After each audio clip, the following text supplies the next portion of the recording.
person doesn't become immune from these thoughts in the month of, as a matter of fact, it becomes more apparent that in reality, you know what, we've got nothing on shaitan. As a matter of fact, shaitan's got everything on us, because it is our nafs all along throughout the whole year that's been making us lazy to read Quran, go for salah, give charity, go for hajj, go for umrah, go whatever good deeds that there were. And subhanAllah, may Allah Ta'ala accept us for His work. May Allah Ta'ala accept it and make it easy for us to establish our salah. May Allah Ta'ala make it easy for us to read the noble Quran. Sometimes we may have fancy Qurans. And I remember some students back in the days, they used to have a gold-plated, I don't know how they used to do it, but it was all painted on the, the side, this part of the Quran, this whole white section, full gold, fully recovered and everything. So you can have that Quran, but if that Quran is not utilized, is it of value? No. And then you look at some of the poor children, mashallah, I think some charities even work, I think, is it Gambia? Where they're actually the students, even in Morocco, some places. Our Imam Abdul Hay, ask him, he will tell you about it. There, to become a Hafiz is not taking one of these fancy pre-printed Qur'ans. It's got to be the South African one because it's good quality. The other ones get torn. They used to have to write down every word, every letter that they are learning by hifz. Then they've got to remove it. They've got to wipe it out or wash out that ink and rewrite it. Then the Ustad will check if they really do know their work. SubhanAllah. May Allah make us all huffaz of the Quran also. So we must remember, Allah Ta'ala will test us. Allah Ta'ala will put us through difficulties. But our main aim and focus is that this month of Ramadan is my time to connect with Allah Ta'ala. And Allah Ta'ala save us from being those people who don't benefit from this month. There are Muslims that will come to the masjid 5 times a day in Ramadan, but they don't benefit. Why? Because sometimes community, in Urdu they say, log kya kahenge. In Gujarati they say, ho ge hai. What are people going to say? So now just to show face, now you're going to the masjid. Or you are reading Quran. Or you're doing whatever, you're fasting, whatever good deed. No, the reality is, what is my Allah going to say? Is my Allah going to be happy with me? Is Allah going to be naraz? Is He going to be sad with me? And inshallah, try and build ourselves up. Like I said before, you don't have to make a full completion of the Quran if you can't. As I mentioned, I think last Jummah, I can't remember when, that a person who tries to read the Quran and finds it difficult, but is making a sincere effort, they get double the reward. One is the reward for reciting the Quran, and the other is they're going through difficulty and hardship to read the Quran, and for that effort they get a double reward. So let's try and increase on these things, inshallah. But not only that, get involved in things like the food bank. I'm seeing the sisters are still busy there. They've been in a meeting for past 2.5 hours, actually longer, looking at ways on how we can help and assist people. Do you know that every week something like 1,500, 2,000 meals, isn't it? What's the last week's figure? It was about 1,800 meals, wasn't it? Undercounted. So to protect ourselves, we are saying that we didn't give as many as we did really. We're just saying less than that. 1,800 meals going from this tiny little masjid on a weekly basis to people that need it. Subhanallah, yesterday there was a group of brothers and sisters, whoever was here, putting this plastic down, making khidmat of the masjid. Now why do we have this plastic? Some may say, well, we've got the carpet and our risk assessment allows us to remove it, but we've kept it here for the protection of the carpet because of the food bank being used here. Then some sisters were putting Zamzam toros. The mashallah brother Ashraf, he donated 80 odd bottles that we needed. We wanted to buy it, we were ready to buy it, and I put it on the group the other day. Anyone going Birmingham, mashallah, he sent his driver and they paid for it. Zamzam's been filled in, and now we're going to give that to some of those will go to the people that receive food parcels. Why should they feel that they should just get third-class treatment? because they can't afford to buy food. Any of us could be in that position. I spoke to one brother who's, mashallah, he has contacts with a lot of the rich and the wealthy of Leicester because of the kind of trade he's in. And he was telling me, Maulana, I won't lie to you, there's some people who had mega business, whose business is gone and destroyed. They've got nothing left. Or they're on the verge of destruction.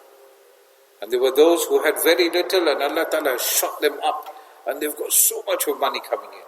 But Allah Ta'ala can give whoever He wants, He can take from whoever He wants. Yeah? So we never look down upon someone. And mashallah, this morning from 10 o'clock, what time you came, Yasser? 10. MashaAllah. From 10 o'clock, this 18-year-old has been sitting in the masjid. Last year, this time, this whole place, if you saw it, you saw what a warehouse it looked like.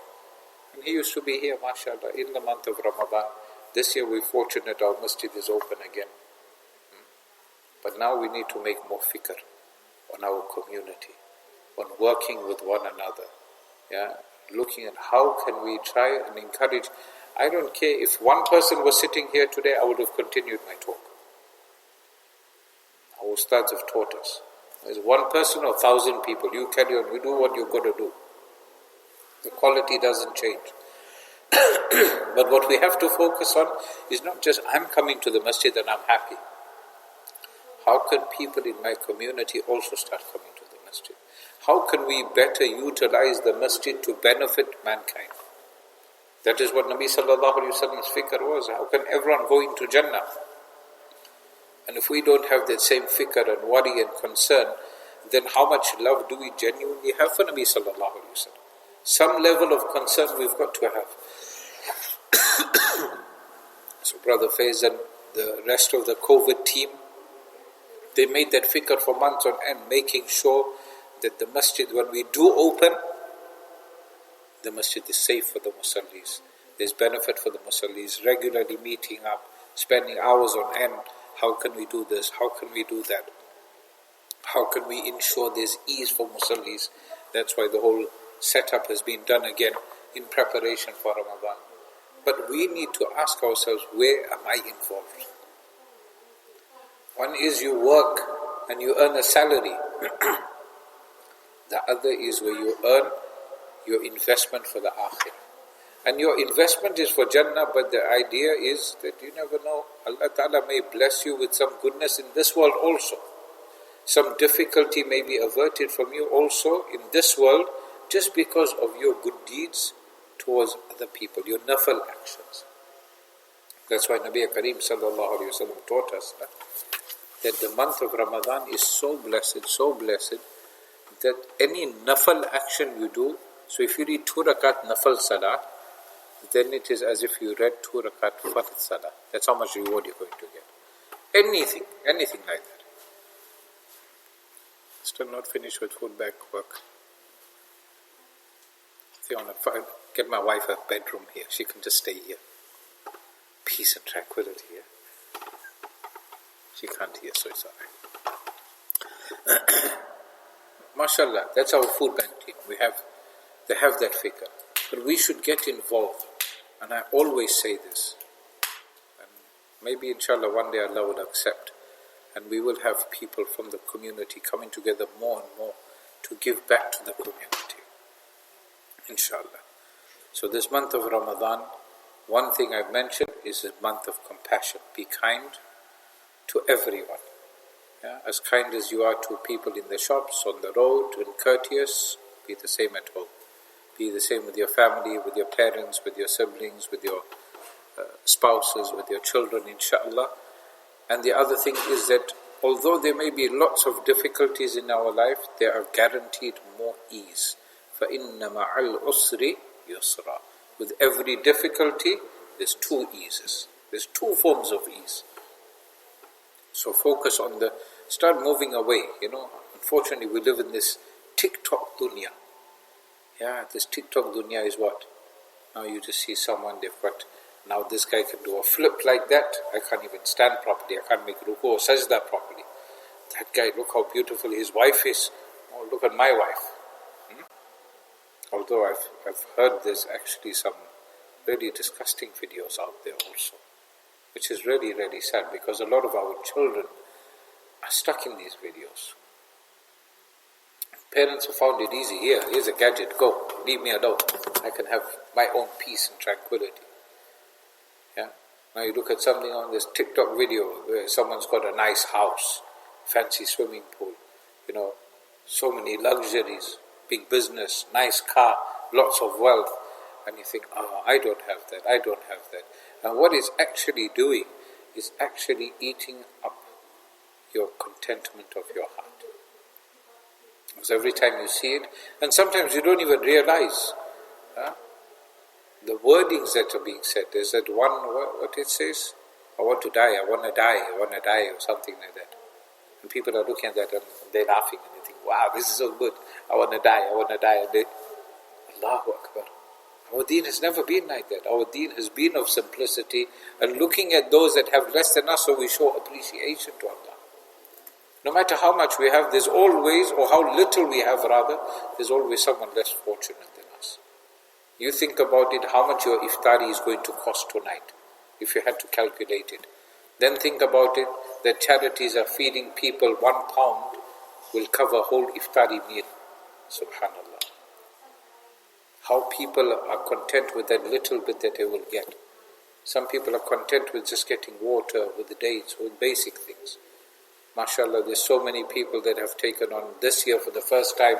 We've actually done, when I say we, the food bank team, MashaAllah, they've sat down, and I know, because my missus is part of it, how long they've been sitting and trying to ascertain and work out what is the best thing we can give of every Wednesday of Ramadan. I only said to them, I want you to make sure we give them Zamzam and dates. I say, okay, fine, do that. So we'll build that into the budget. £25 more or less is the cost. And if you want info, there's Yasser there, he'll even show you. You took photos, isn't it? You need to share them on the brothers group, inshallah. I heard there was you and one of the other volunteers fighting about whose photos were the best. But mashallah, they made that effort, so the Muslim families are getting additional. When it comes to Eid time, inshallah, there will be some night, because you and me, our Eid, some people's Eid is not complete without a big platter like this of ambala. And we want to give. Hatta ke Nabi Sallallahu, the Quran tells us that you should even look after those that are in prison. If you don't believe me, read the ayah. So last year, Barfiya, mashallah, they gave, you think about going to Barfiya and you know how much it costs. They gave, and I saw it and I was like, wow, this is my Eid made right here. They gave a big platter. I think there was 90 pieces of Barfiya they gave, and I think they gave one or two. They gave one or two types. You remember? I can't remember. I think one or two types for each prisoner they gave. Yeah, because they're also human beings. They're all insan. Tomorrow we could end up doing something wrong, which we no doubt you regret. I remember working in the maximum security prison in South Africa. You heard about Shabir Sheikh and Mandela and all of them that were caught in that whole swindle that was. He took the rap for it. He ended up in my prison. Yeah, where I was working. I wasn't in prison that time.